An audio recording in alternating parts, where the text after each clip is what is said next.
আওয়ামী লীগের প্রভাবশালী নেতা শাহজাহান খানের গাড়ি আহাদ পরিবহনের এই বাসটিকে কিন্তু সেনাবাহিনী আটক করেছিল, অর্থাৎ অতিরিক্ত ভাড়া আদায়ের জন্য সেনাবাহিনীর যে অভিযান সেটি কিন্তু সেই অভিযানের পরিপ্রেক্ষিতে গাড়িটিকে আটক করা হয়েছিল এবং পরবর্তীতে জানা যায় এটি শাহজাহান খানের গাড়ি এবং ইতিমধ্যে গাড়ির যে ফিটনেসের যে কাগজপত্র সেগুলো না থাকার কারণে এই গাড়িটিকে ডাম্পিংয়ে পাঠানো হচ্ছে।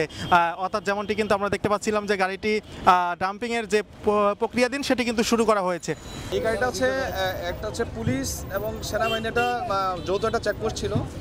তো সেনাবাহিনীর এখানে একজন ঊর্ধ্বতন কর্তৃপক্ষ আছেন, ক্যাপ্টেন ফাহিম স্যার আছেন। তো উনি গাড়ির কাগজ চেক করেছেন। গাড়ির কাগজে চেক করার পরে মানে যা উনি দেখতে পাচ্ছেন যে ওই গাড়ির মানে হচ্ছে যে আপনার যে মৌলিক যে কাগজগুলো ফিটনেস, ট্যাক্স টোকেন, তারপর হচ্ছে আপনার রেজিস্ট্রেশন এগুলো নেই। তো ইনফ্যাক্ট হচ্ছে ড্রাইভার সাহেবের লাইসেন্সটাও নেই। তো হচ্ছে আমরা হচ্ছে ফাহিম স্যারের নির্দেশক্রমে এই গাড়িটা হচ্ছে আমরা ডাম্পিংয়ে প্রেরণ করছি, যেহেতু কোনো পেপারস উনি দেখাতে পারেন নাই। উনি যদি পরবর্তীতে যদি পেপারস দেখাতে পারেন উনি আইনি প্রক্রিয়া সমাধান করে গাড়িটা নিয়ে যাবেন। বাড়তি ভাড়া আদায়ের বিষয়ে আসলে আমরা এই গাড়িটাকে জরিমানা করতে চেয়েছিলাম, যেহেতু এই গাড়িটা কোনো ডকুমেন্ট নেই, সো আমরা কোনো জরিমানা করতে পারিনি। আমরা কোনো জরিমানা করতে পারিনি মানে হচ্ছে যেহেতু কোনো ডকুমেন্ট দেখাতে পারে না, আমরা হচ্ছে গাড়িটা হচ্ছে ডাম্পিংয়ে প্রেরণ করছি। আচ্ছা, এই গাড়িতে হচ্ছে ধরেন আমাদের এই সার্বক্ষণিক কার্যক্রম চলমান, সকাল থেকে আজকে আমরা এখানে আছি। আমাদের এই শ্যামলী ট্রাভেলস থেকে টোটাল 30 সিটের একটা গাড়ি, এখানে টোটাল 26 জন যাত্রীকে আমাদের 26,000 টাকার উপরে ফেরত দেওয়া হয়েছে আনুমানিক। তো সেই টাকাটা যাত্রী যাবে সবাই অনেক সন্তুষ্ট।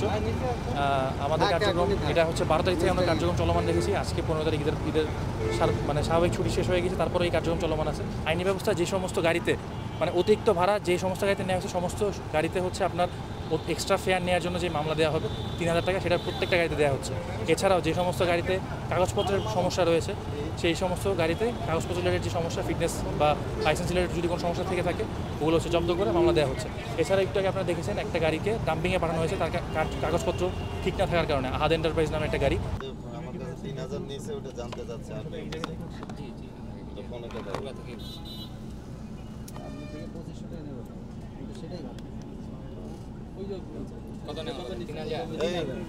যার কাছে আমি তো আমার বাড়ি থেকে যে কার্ড আছে ওর কাছে নাম্বারটা নাই। হ্যাঁ, ওর সরাসরি যে কাছে আপনার কাছেই তো রমজানের নাম্বার আছে, আপনি ফোন দেন। আপনি জিনিসটা বুঝতে হবে, বিষয়টা হচ্ছে গাড়ি তো আর আমার এটা আপনি ঠাকুরগাঁওতে উঠছেন ঠিক আছে, কিন্তু ঘটনা হচ্ছে আমার গাড়ি তো আসছে বাংলাবান্ধার থেকে। আপনাকে বাংলাবান্ধার থেকেই ভাড়া দেওয়া, বাংলাবান্ধার থেকে আসলো তো ঠিক আছে, যদি হচ্ছে আপনি রংপুর থেকে ওঠেন তাও এই গাড়িতে নিলে আপনি 3000 টাকা করে ভাড়া নিত। আচ্ছা ঠিক আছে, মাঝে মাঝে এরকম আমি তো 3000 এর কথা বলতেছি, আমি তো আর কমের কথা বলতেছি না। আপনি 1600 বলেন কেন? এখন সবাই 1200 নিচ্ছে, আপনিও নিয়ে নেন না 1200।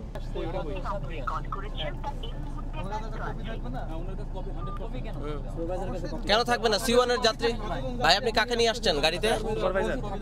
আচ্ছা, কপি আপনি একটা চেক করেন না। আমাদের যে যাত্রীগুলা এগুলো দেখা যাচ্ছে আসার সময় যদি টিকিট নাও থাকে সেটা সমস্যা না। আসার সময় টিকিট অনেক ঠিক আছে, তাহলে তো টিকিট না থাকলে চালান নামে একটা জিনিস আছে, চালানের কাগজটা দেন। অবশ্যই চালানের কাগজটা আমি অফিসে জমা দিয়ে দিয়েছি।